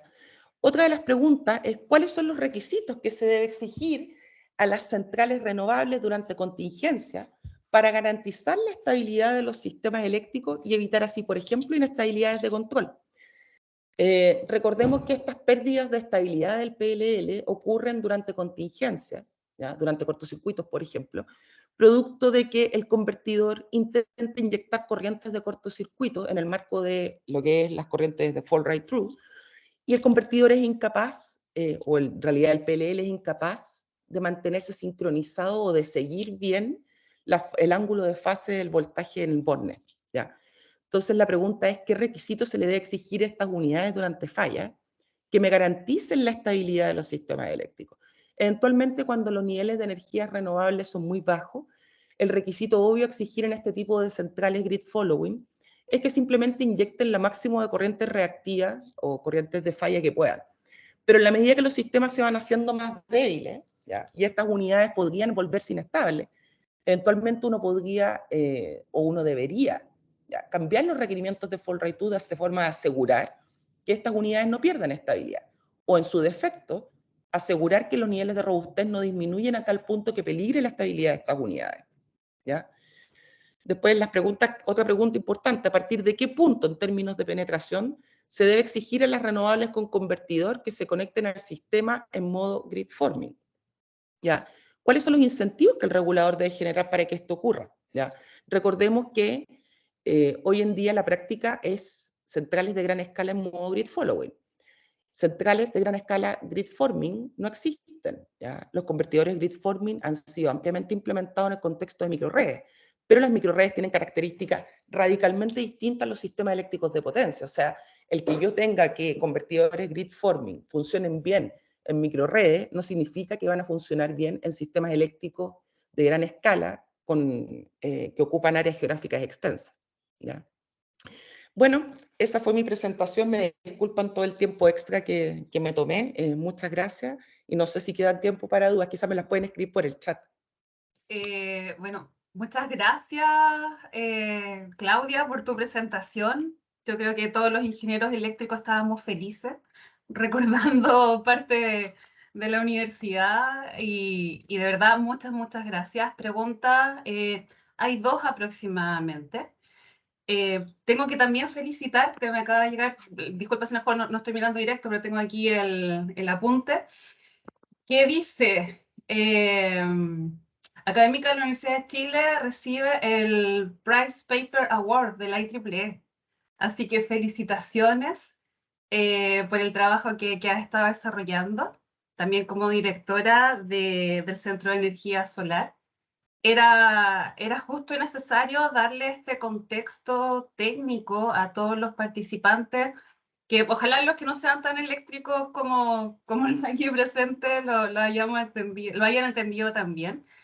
Para mí, en mi caso particular, fue un F5, fue un refresh a muchos conocimientos y también quedan planteados muchos desafíos. O sea, probablemente también esta como inestabilidad del sistema, eh, no, quizás no hay que hacerlo completamente renovable, por favor no se me asusten, sino que a lo mejor hay que pensar en convertir instalaciones y va a venir el desafío de lo que es hidrógeno verde. Podría ser quizás algo que también nos aporte y darle robustez al sistema. Eh, También darle las gracias a Carlos Finat, que ha sido súper generoso con su tiempo. Eh, no sé, déjame ver las preguntas. Hay unas pocas. Con respecto, por ejemplo, a Danilo Jara. Oye, espérate que me la están dejando acá en el chat y estoy medio perdida. Ya, Danilo Jara, él es del Ministerio de Energía y pregunta si existen certificaciones para estandarizar las respuestas del tiempo de respuesta de los sistemas grid forming, grid following. ¿Hay alguna estandarización o algo internacional al respecto? ¿Tú sabes algo? Sí, no, pero hay hartos grupos que están trabajando a nivel mundial de forma de estandarizar, incluso estandarizar los sistemas de control, ¿ya? Porque Perfecto. efectivamente ese es uno de los mayores problemas que hay en términos de implementación, es que todo queda sujeto a lo que quiere, a lo que hace el fabricante. Y muchas veces los inversionistas, que son los que pagan, digamos, por este servicio, no tienen el conocimiento tan específico, principalmente también porque los mismos fabricantes son bien reacios a compartir sus modelos, ¿ya? Entonces tampoco pueden saber mucho cuál es la realidad al interior. No hay estandarización, pero sí el tema, como tema grande de estandarización, está siendo abordado por varios consorcios que yo conozco. Ya, a ver, veamos. Y otra pregunta más. Helio Cuneo también lo teníamos presente, gracias Helio. Eh, Mira, tengo varias preguntas. Yo no sé cómo, si te las dejamos por chat, después tú las puedes responder en algún correo general para todos, por Yo un creo tema que, de tiempo. ¿Ah? yo creo que en virtud del tiempo Sí, no tengo ningún problema en hacerlo. ya. Entonces, en esta oportunidad, primera vez que nos había pasado, pero insisto, estaba muy interesante tu presentación. Las preguntas que hayan quedado con respecto a esta presentación, la de Claudia Ramán, las vamos a concentrar todas, se le va a mandar un correo a Claudia y después les vamos a dejar subidas en la página de 4E. ¿Ya? 4E Chile, para que ahí podamos seguir avanzando en el desarrollo del webinar. Nuevamente, muchas gracias, Claudia, por tu participación. Gloria, disculpa el tiempo, perdón. No, no hay problema. O sea, insisto, mi lado de tuerca eléctrica, feliz, pero tenemos más gente con nosotros. Así que, don Carlos Finar, ¿está disponible? Con respecto a las presentaciones, esto está siendo grabado, así que no se preocupen por eso. Gloria, ¿se ¿Ya? ve la presentación? Sí, se ve la presentación y tengo que, obviamente, presentar a don Carlos Finar, conocidos por varios, pero hay que señalar que Carlos Finat es ingeniero electricista de la Universidad de Chile, es exdirector ejecutivo de Acera, del 2013 al 2021, y actualmente él se encuentra desempeñando como consultor en transición energética y cambio climático. Así que la idea de este webinar, ya tuvimos la primera parte técnica, teórica, y ahora tenemos que ver el enfoque dentro de las experiencias de la empresa del rubro y cuáles son los desafíos que se nos vienen.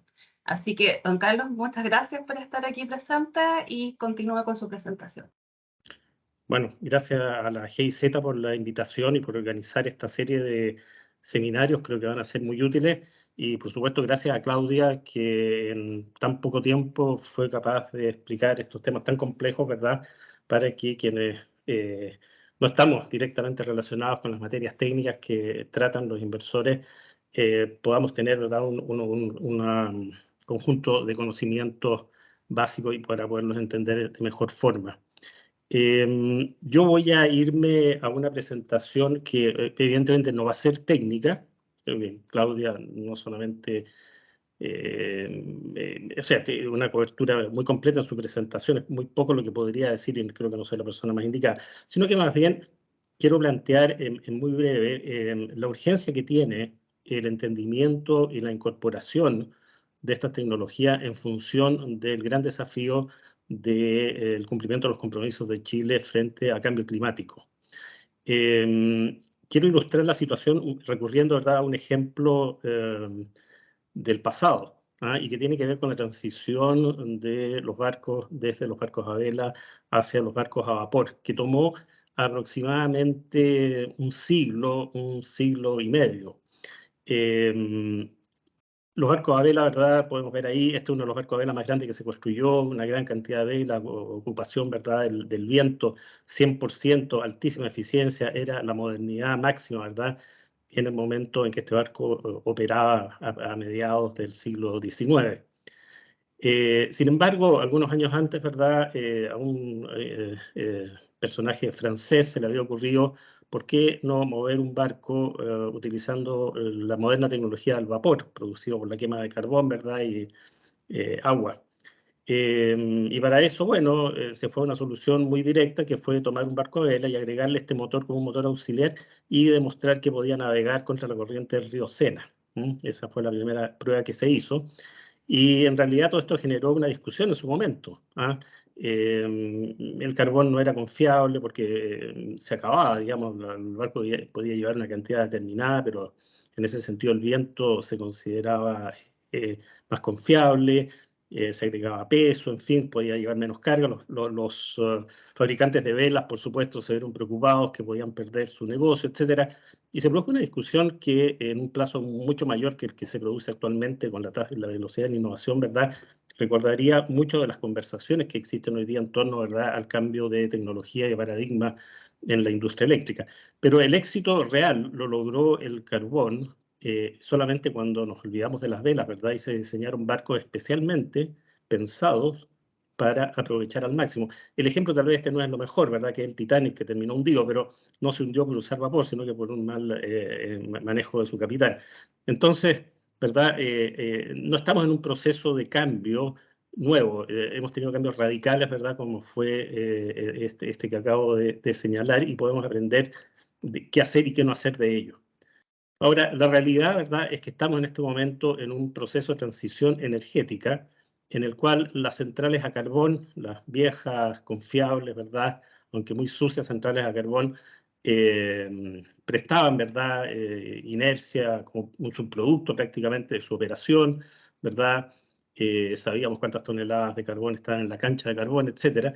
Bueno, esas centrales se están retirando, como parte de una política nacional, ¿verdad?, y un acuerdo de la industria privada. Esta semana se anunció la salida de 2 centrales, parece que una de ellas la autoridad ve inconveniente que se retire y se va a mantener, pero en definitiva este es un proceso que tarde o temprano va a llevar a que el cierre de las centrales a carbón sea completo en el país. Las expectativas que están generadas, ¿verdad?, es que esto ocurra antes del año 2030. El año pasado, Acera hizo un estudio en el cual participó como contratista principal la consultora SPEC en conjunto con el ISI de la Universidad de Chile, y podemos ver la magnitud de este cambio en las proyecciones de este estudio. Y uso este estudio de referencia porque la verdad que es el único estudio disponible en este momento que se preocupó no solamente de ver cómo evolucionaba la matriz de generación, sino que también de verificar, con ciertas limitaciones metodológicas y de tiempo, por supuesto, que el sistema operara de manera estable. Y lo que vemos es que con un retiro del carbón hasta el año 2030, el cambio de la matriz es absolutamente radical. Vemos ahí, ¿verdad?, la incorporación de generación eólica principalmente, en el periodo hasta el año 2025, 3,4 gigas, y de ahí en adelante 4,5, es decir, estamos aproximadamente en 8 gigawatts de potencia eólica instalada, 2,5 gigawatts de solar fotovoltaica. Vemos que aparece la solar CSP, algo de geotermia, muy poco, lamentablemente, para las expectativas, los recursos que tiene Chile, capacidades de bombeo, ¿verdad? Y también capacidad importante en sistemas de almacenamiento BESS en sobre 1 gigawatt.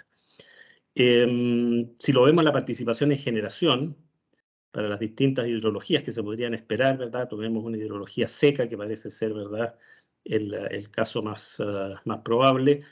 Vemos que prácticamente el carbón desaparece, bueno, porque se retira el año 2030, la generación entre GNL y diésel llega a un 7-8% del total, y todo el resto se hace mediante los recursos de las energías renovables no convencionales. Y recordemos que las energías renovables no convencionales no son solamente la solar y la fotovoltaica, sino que también tiene la solar CSP, ¿verdad?, la geotermia y las centrales hidroeléctricas, que sí tienen un aporte de inercia mecánica, pero que serían minoría, y por lo tanto necesariamente tenemos que resolver la forma como el sistema del futuro va a estar respondiendo, ¿verdad?, a las necesidades de suministro eléctrico seguro y competitivo. Y para eso quedan tan solo 8 años. Y 8 años para este tipo de cambios, sobre todo después de la complejidad de las materias relacionadas con estabilidad asociada a los convertidores, que recién nos mostraba Claudia, la verdad que es un plazo extremadamente corto. Si alguien quiere ver este estudio, cuando reciba la presentación, basta que haga clic acá y puede bajarlo directamente del sitio web de Acera, y obviamente tiene un contenido que va mucho más allá de lo que estoy mostrando en esta diapositiva. Bueno, la transición energética es un gran desafío, y solamente por citar unas cosas, no solamente la incorporación de elementos, ¿verdad?, que le den estabilidad transitoria al sistema. Está la generación distribuida masiva, ¿verdad?, que debería llegar, bueno, la desaparición de la inercia, que es lo que hablábamos recién, la incertidumbre que incorpora, ¿verdad?, la propia generación hidroeléctrica, al cual se suma solar y eólica. Va a ser necesario convivir con esa incertidumbre, que se puede reducir en mucho, pero siempre va a estar presente. Prestaciones de la electrónica potencia, no solamente para este tipo de funciones de estabilidad, sino que también para efectos de el balance de energía de más largo plazo, digamos, de energía y demanda, de generación y demanda. Las redes de comunicaciones, ¿verdad?, tendiendo hacia redes inteligentes. La gestión de demanda, que es un participante importantísimo que todavía no está considerado. Las soluciones de protecciones y otras asociadas, ¿verdad?, estas soluciones non-wire, en términos de que no todo el crecimiento de las capacidades de transmisión pasa por poner más alambres, ¿verdad?, y torres de transmisión. En fin, es un proceso extremadamente complejo el que tenemos por delante.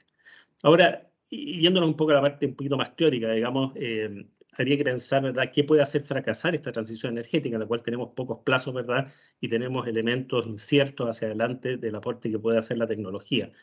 Y aquí, en forma genérica, propongo, digamos, algunas razones, ¿verdad?, que están respaldadas por estudiosos de los temas de innovación. Y hay elementos, ¿verdad?, que puede significar el temor al fracaso. Sí, mejor no nos metamos en esto porque podemos fracasar. La falta de liderazgo, es decir, quién la lleva, quién es el que establece, ¿verdad?, los plazos, los objetivos y motiva a que esto ocurra. Pensamiento a corto plazo, no querer ver, esto es un poco don't look up, no querer ver que hay un problema más allá, ¿verdad?, que hay que resolver, y quedarnos solamente, ¿verdad?, en los temas de corto plazo, los precios estabilizados y cosas de ese tipo. Falta de recursos y capacidad, endémico en Chile, digamos que tendemos a no asignarle recursos a las cosas importantes. Falta de colaboración entre distintas instituciones. Este es un proceso que no solamente es de responsabilidad de una institución, es responsabilidad de una industria, también es responsabilidad de la academia. en que no hay, la sensación de que no hay tiempo. Bueno, que no haya tiempo no significa que el problema no esté y hay que enfrentarlo. Falta de foco, qué es lo que se quiere resolver exactamente. Y que de esto resulten, ¿verdad?, muchas ideas, pero que no haya ninguna transferencia efectiva hacia las soluciones prácticas que permitan implementarlas. Sin un plan claro que no asigne responsabilidades, plazos, necesidad de presupuesto y la falta de urgencia que, como dije, hay 8 años por delante, 8 años pasan muy rápidamente. Hacer un proyecto de ley puede tomar fácilmente un año completo y son, por lo tanto, materias que tienen que ser abordadas ahora y creo que ahora incluso estamos algo atrasados ya. Entonces, aquí yo creo que las preguntas que hay que responder, y no voy a intentar responderla acá, simplemente quiero motivar una reflexión sobre esto, es cuántas de las barreras anteriores se observan en el proceso de transición energética iniciado en Chile. Mi opinión es que más de la mitad o casi todas las barreras, ¿verdad?, que hemos hablado antes están presentes en mayor o menor medida, pero que sin duda van a enlentecer, van a dificultar esta transición. Pero que también preguntemos algo más concreto, ¿verdad? ¿Qué disposiciones de la ley, reglamentos, normas del sector impulsan los desarrollos necesarios para la transición? Y en particular, lo que vendría a ser el cambio tecnológico en el concepto, ¿verdad?, de quiénes son los elementos que deben aportar a la estabilidad transitoria del sistema. La verdad que hoy día no. Hoy día seguimos teniendo un marco que fue establecido, ¿verdad?, bajo el paradigma de las centrales termoeléctricas, de las centrales hidroeléctricas de gran tamaño, y por lo tanto sale un término que yo creo que es muy maligno, que es la inercia sintética, ¿ah? Porque en definitiva lo que estamos haciendo con eso es ponerle el motor de vapor, ¿verdad?, al buque a vela, ¿ah? Mantener un paradigma de exigencia, cuando en realidad eso va a ser válido solamente durante el proceso de transición y a futuro, cuando tengamos sistemas, ¿verdad?, como el que mostraba ese plan de desarrollo, no plan, ese escenario de desarrollo de la generación, en el cual desaparecen, aparte, ¿verdad?, de la CSP o de la geotermia, y que en el sistema, ¿verdad?, desaparecen las centrales convencionales termoeléctricas. Una propuesta, y he planteado el problema, yo creo que hay que plantear también propuestas, es quién toma esta bandera en términos de lograr una coordinación efectiva para estas materias. Mi opinión es que el que está en mejor condición tal vez no es el más 100% más indicado, que probablemente sería más bien una señal desde el ámbito más técnico-político, ¿verdad?, del Ministerio Sectorial, es que sea el coordinador nacional eléctrico el que tome este liderazgo e incluso puede aportar parte del financiamiento para este proceso en las consultorías o en los servicios que se necesiten, ¿ah? De hecho, el Coordinador Eléctrico Nacional, creo que es bueno tener presente, ¿verdad?, que el artículo 72.13 de la Ley General de Servicios Eléctricos le encomienda tener una función en el ámbito de investigación, desarrollo e innovación, con el fin de aprender de experiencias nacionales e internacionales, desarrollar capacidad de simulación, coordinación de experiencia de pilotaje, identificación de recomendaciones normativas. La ley no dice eso exactamente, pero se desprende de las funciones desde la descripción de esta función, ¿verdad?, que el coordinador puede desarrollar actividades bastante interesantes acá. Y debo decir que hasta el momento los resultados de esta función que ha enfrentado el coordinador, la verdad que son relativamente pocos. Probablemente porque toda la operación, ¿verdad?, del sistema tiene sus complejidades importantes, pero esto es lo que señala la ley, ¿verdad?, y creemos que es una buena forma de poderlo implementar. Solo para recordar lo que dice este artículo, la 72.13, es que le otorga la facultad al coordinador de desarrollar esta investigación para, por ejemplo, realizar análisis crítico permanente sobre hacer del desempeño del sistema, el mercado eléctrico, analizar y considerar la incorporación de nuevas tecnologías al sistema eléctrico, considerado la evolución de los equipos y técnicas que se pueden integrar al desarrollo del sistema y sus procesos. O sea, realmente aquí creemos que se puede situar esto, y esto es una invitación, ¿verdad?, muy respetuosa al coordinador para que tome un rol activo en esta materia, sobre todo que en este momento entiendo que se está discutiendo el presupuesto del coordinador y sería un momento adecuado para incluir, ¿verdad?, un plan para el año 2023 sobre esta materia. Un punto ya para terminar, creo que es un trabajo que tiene que ser participativo.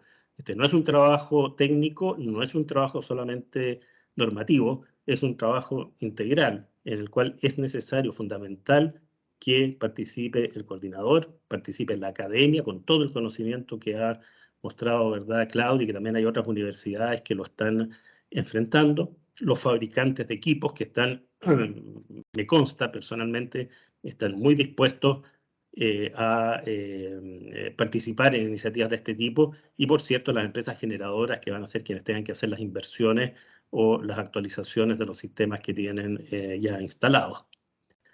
Y esto solamente en 8 años que quedan.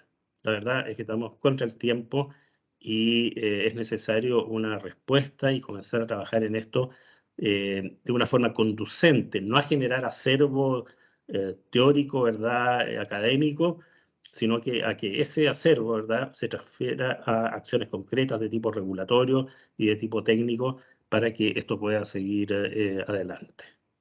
Muchas gracias, eso es lo que quería compartir con ustedes. Muchas gracias, Carlos, por su presentación. Dejamos el chat disponible para realizar preguntas, por favor, ya que tenemos la oportunidad de contar acá con Carlos y nos pueda responder algunas preguntas.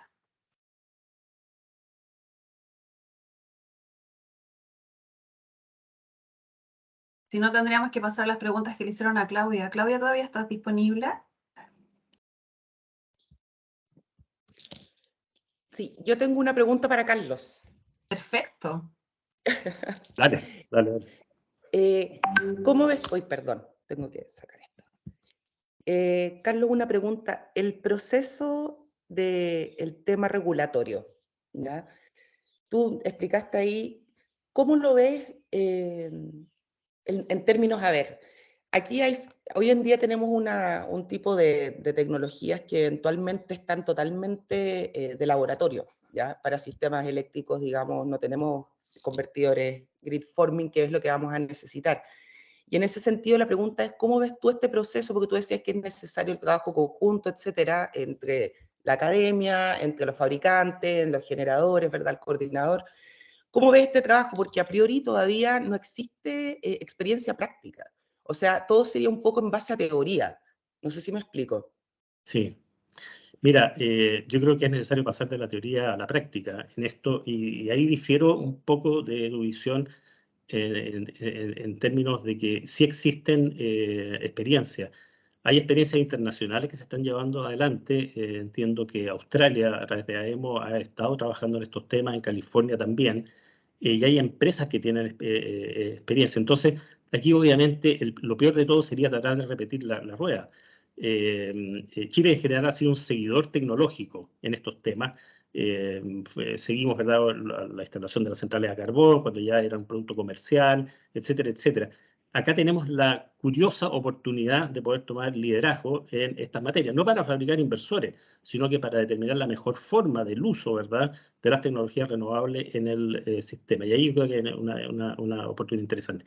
Y hay experiencias, Claudia, que sí están presentes en el sistema, tal vez no en el ámbito, ¿verdad?, de los inversores, pero que señalan, ¿verdad?, las ventajas de esta tecnología. Por ejemplo, el desempeño que han tenido los sistemas BESS, que están instalados desde el año 2008 en Chile. Chile fue pionero en la instalación de los sistemas BESS, y el aporte a la estabilidad transitoria en términos de la reducción, ¿verdad?, de la tasa de descenso de la frecuencia en fallas mayores de desconexión de centrales ha sido notable. Sistemas que son capaces de poner 40 megawatts en una fracción de segundo en el sistema frente a la salida de una central. También está el caso de los ejemplos que se hicieron en las pruebas que se hicieron con la central Luz del Norte, me parece que es el nombre de la central, si no estoy equivocado, Sí. que mostraron fehacientemente, ¿verdad?, que podía tener un aporte a la regulación de frecuencia, cosa que hace 5 años habría sido probablemente un sacrilegio decirlo. Entonces, a lo que voy es que creo que tenemos más de lo que creemos que tenemos. Y por lo tanto, más bien, yo pienso que con una señal integradora y que diga, mira, vamos para allá, es posible hacer esto. El gobierno pasado, lamentablemente, debo decirlo, en esta área, escribió mucho más de lo que hizo, y perdimos un tiempo muy importante. Y en particular creo que la idea de centralizar este problema en un tema de flexibilidad sobresimplificó el problema que teníamos por delante. Te digo, entonces se veía que esto podía ser una solución vía la potencia, vía, bueno, varias cosas que se dijeron ahí. Pero había una cosa que nunca se hizo, que se puso ahí, que era que el gobierno estaba dispuesto a patrocinar algunos proyectos pilotos. Hagámoslo. Claro, eso es lo que lo que menciono, porque esos ejemplos que tú estás dando, Carlos, son todos los convertidores, los clásicos, por los grid Así es. following. Así es. Claro, el tema es que no hay experiencia en grid forming. Con regulación de frecuencia, grid following hay varias partes. En Canadá, de hecho, lo exigen a nivel normativo la respuesta inercial virtual a las turbinas eólicas. Les ponen hasta una inercia equivalente. El Así tema es. es con los convertidores más complejos, que son los que vamos a necesitar. O sea, a mí me parece alarmante el 30% que tenemos, y esto es una opinión personal, el 30% que tenemos, y no estamos preparados para enfrentar niveles más altos a las tasas en las que están creciendo las renovables, ¿no? Y no sé quién está a cargo. Alguien debería estar a cargo, digamos. Ahí reconocemos que hay una barrera tremenda, y mi propuesta es que, más allá de estar buscando quién legalmente responde, decirle: señores, coordinador, tomen parte de sus recursos. El coordinador tiene un presupuesto de $50 millones al año, ¿eh? Ojo. $500.000 en un proyecto de este tipo, el 1% de su presupuesto. Y veamos, te fijas, que se tome un liderazgo por ese lado, pero alguien tiene que tomarlo y tenemos que tener un plan. Y hoy día reconozcamos que no tenemos un plan de transición energética, y probablemente ese es el principal barrera que se puede conseguir, que se puede distinguir. Sí, de Hay hecho, muchas metas. también... Ah, disculpa. Claudia, No, ¿qué dijiste? lo que quería comentar es que siempre tengo la impresión en Chile de que hay muchas metas que son sexys, digamos, al mundo, pero la verdad es que esas metas tienen un montón de desafíos entre medios que no se hacen cargo. O sea, es súper fácil poner una meta de, no sé, 100% renovable, que a mí me encantaría, pero el tema es cómo llegamos hasta allá manteniendo todo lo que hemos logrado hasta ahora, digamos, suministro O sea, bueno.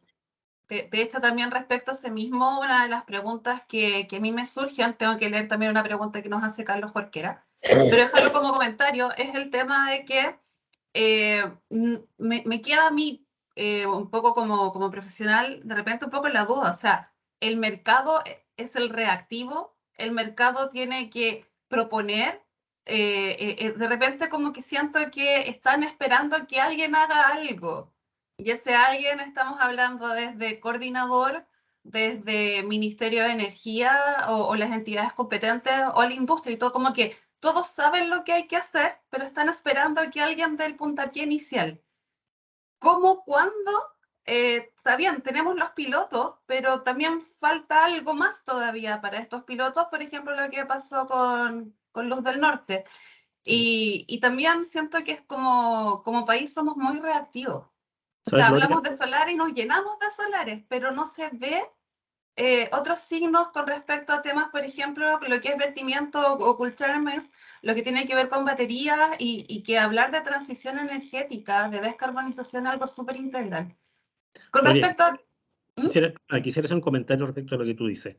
Y creo que hay un aprendizaje que se nos ha olvidado, que fue la concreción de la norma técnica de seguridad y calidad de servicio. Durante prácticamente los 20, los 15 primeros años de vigencia de la nueva Ley General de Servicios Eléctricos del año 1982, se supuso que el diseño de mercado era tan perfecto que a través del costo marginal y de los costos de operación se entregaban todas las señales para que se expandiera la transmisión, etcétera. Que es una absoluta falacia. Funcionó en ciertas materias, pero llegó un momento en el cual la calidad de servicio no estaba determinada por el mercado, y había serios problemas de calidad de servicio y de integridad de las instalaciones. Y la autoridad, de forma muy acertada en ese momento, decidió implementar en Chile un código de red, que es la norma técnica de seguridad y calidad de servicio, que Colombia lo tenía desde los años 90. Australia, Estados Unidos, lo mismo, ¿te fijas? Pero en Chile no, seguimos pensando en el mercado. Y la norma vino a establecer muchas cosas que ni siquiera nos habíamos dado cuenta que era necesario establecer. Creo que ese trabajo regulatorio hay que hacerlo ahora y no simplificarlo en un tema simplemente de flexibilidad, que es un tema como que cualquiera lo puede entender, pero es muy limitado. Esto va mucho más allá. Esto tiene que ver con modelos de despacho, esto tiene que ver con los criterios de seguridad, cómo mides la seguridad, ¿verdad? Los modelos de simulación del sistema. Ya no basta, ¿verdad?, simular con Dixieland, necesitamos hoy día simular, ¿verdad?, a nivel de los efectos electromagnéticos, probablemente, ¿verdad? Bueno, ahí se está dotando de algunos elementos, ¿verdad?, técnicos, en fin. Pero creo que se necesita una definición de la autoridad respecto a esto. Pero no podemos esperar a eso, porque los procesos legales, regulatorios, etcétera, tenemos que comenzar a trabajar. Y ahí mi propuesta de que este tema se aborde a través de una acción conjunta, pero liderada por el Coordinador Eléctrico Nacional, en cumplimiento de una función que la ley le entrega claramente y facultades que le entrega claramente. Perfecto. Carlos, tenemos una pregunta de Carlos Jorquera. Pregunta, ¿por qué el tema de la inercia no es lo relevante en el desarrollo de la matriz energética? Como indicaba anteriormente en su presentación, tenemos recursos renovables y existe tecnología para ello. Yo creo que está respondido un poco en función de lo que se ha dicho, te fijas, y es que la inercia mecánica en un contexto de muy alta penetración de energías renovables variables ya no es un concepto que se pueda utilizar, sino que tenemos que pensar de qué manera se aprovechan todas las facilidades que proporciona la controlabilidad y la velocidad con que la controlabilidad de los sistemas basados en convertidores otorgan, ¿ah? Con una participación de inercia que siempre va a estar presente por las centrales hidroeléctricas, por la CSP y por la geotermia. También, gracias. Carlos Suazo pregunta, yo creo que esta lo pueden responder cualquiera de los dos. Está preguntando, ¿cuáles son los desafíos desde el lado de los modelos para entender los desafíos futuros de las renovables CC? Que era lo que había hablado Claudia. Por ejemplo, software capaces de modelar fenómenos electromagnéticos para un sistema real. Bueno, lo había señalado también usted anteriormente. Yo creo que Claudia, Pero no sé si quieren desarrollarlo un poco más.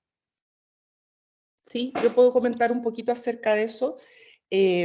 Lo primero es que, a ver, la experiencia internacional y los estudios que se están haciendo muestran que en la medida que tengamos sistemas híbridos es decir, lo que tenemos hoy en día, ¿verdad? En niveles de 50, 60% de convertidores, no está claro que sea necesario utilizar herramientas, por ejemplo, del tipo simulación electromagnética, ¿ya? Hay varios expertos a nivel mundial que creen que podemos seguir utilizando los modelos a frecuencia fundamental, que son los que usamos en Dick Silent, por ejemplo, ¿ya? En la medida que los modelos se adapten, ¿ya? Lo que nosotros tenemos son modelos que juegan muy bien en escalas de tiempo chicas, en escalas de tiempo lentas, perdón, como los modelos electromecánicos que usamos de los generadores, ¿verdad? Despreciamos los transitorios en el estator, no modelamos la línea de transmisión, pero eventualmente el tener convertidores no implica que ese tipo de herramientas no sea válida. Implica que los modelos hay que adecuarlos para poder capturar otro tipo de fenómenos. Ahora, eventualmente debería llegar un punto en que las herramientas de frecuencia fundamental efectivamente ya no sirvan, pero esto es un tema que está todavía en discusión, ¿ya? O sea, desde mi perspectiva, eventualmente, antes de empezar a utilizar simulaciones electromagnéticas, que ya ahí estamos hablando de modelar hasta los fenómenos de onda, ¿verdad? O sea, es una locura para un sistema que tiene millones de barras.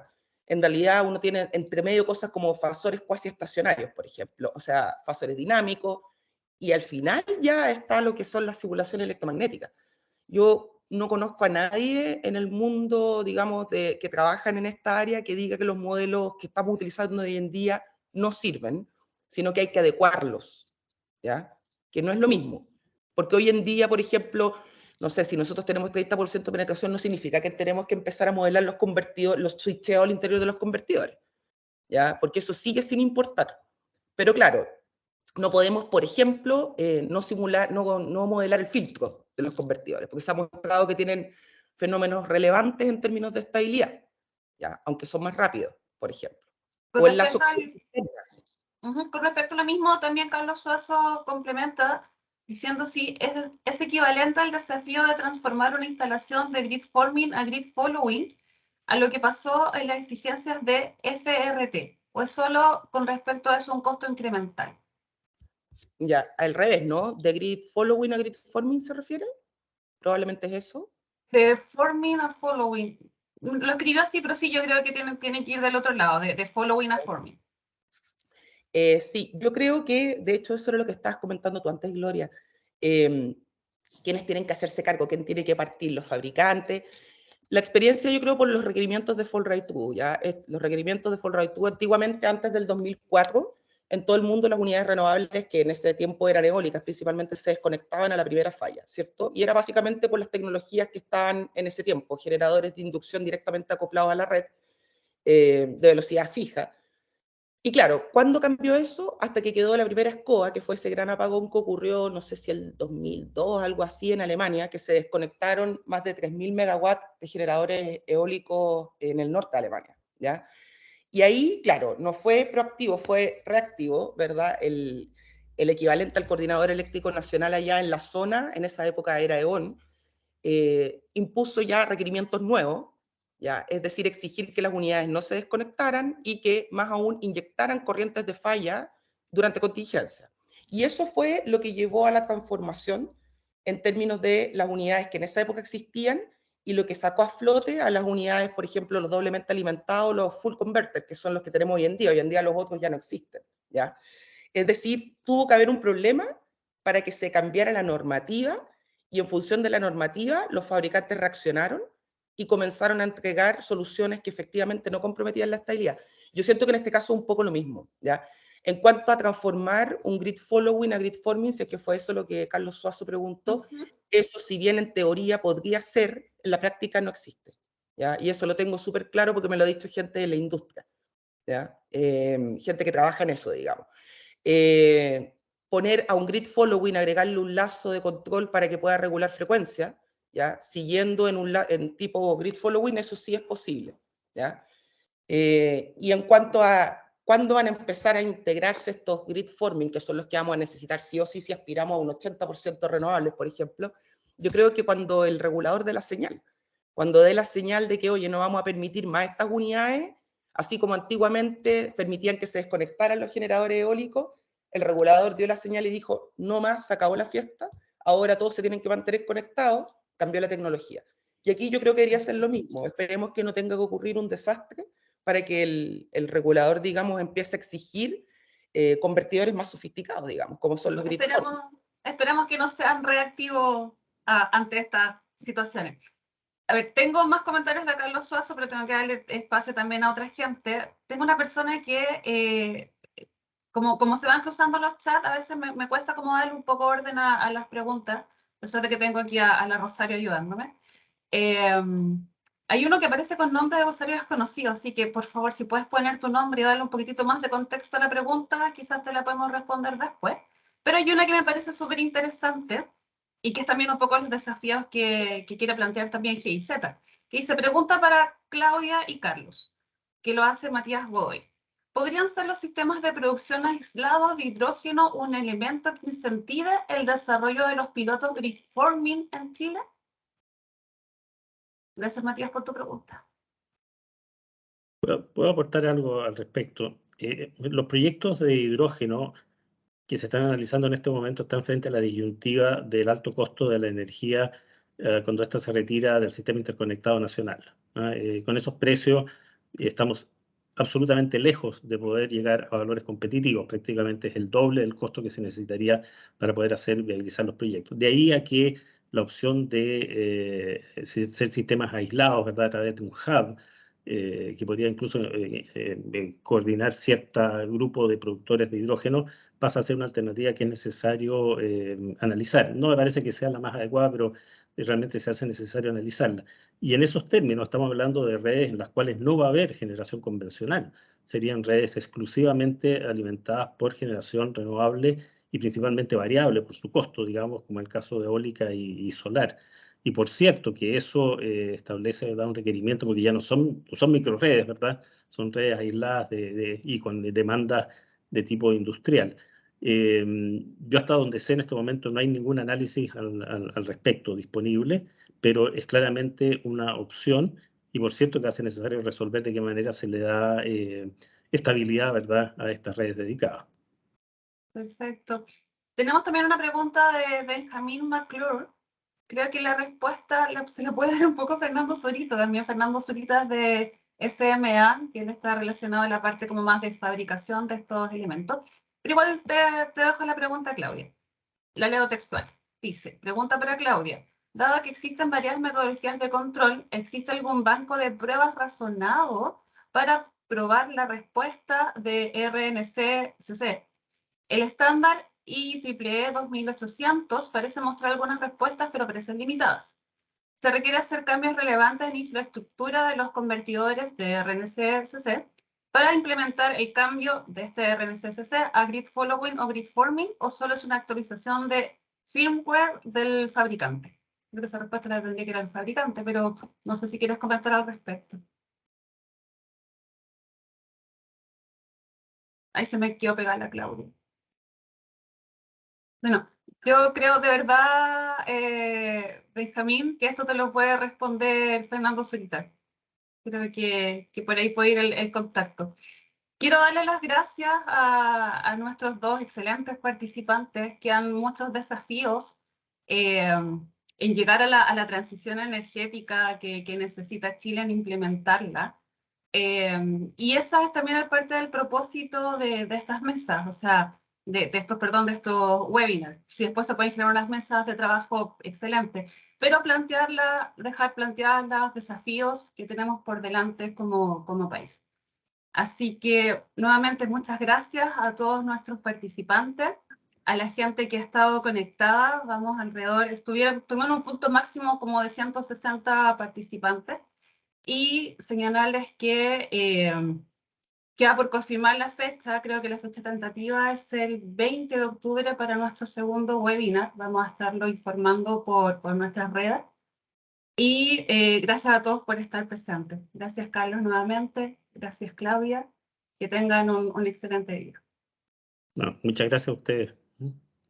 Que estén muy bien. Y la Claudia se nos quedó pegada, pero saludos también para ella. Un gusto, chicos.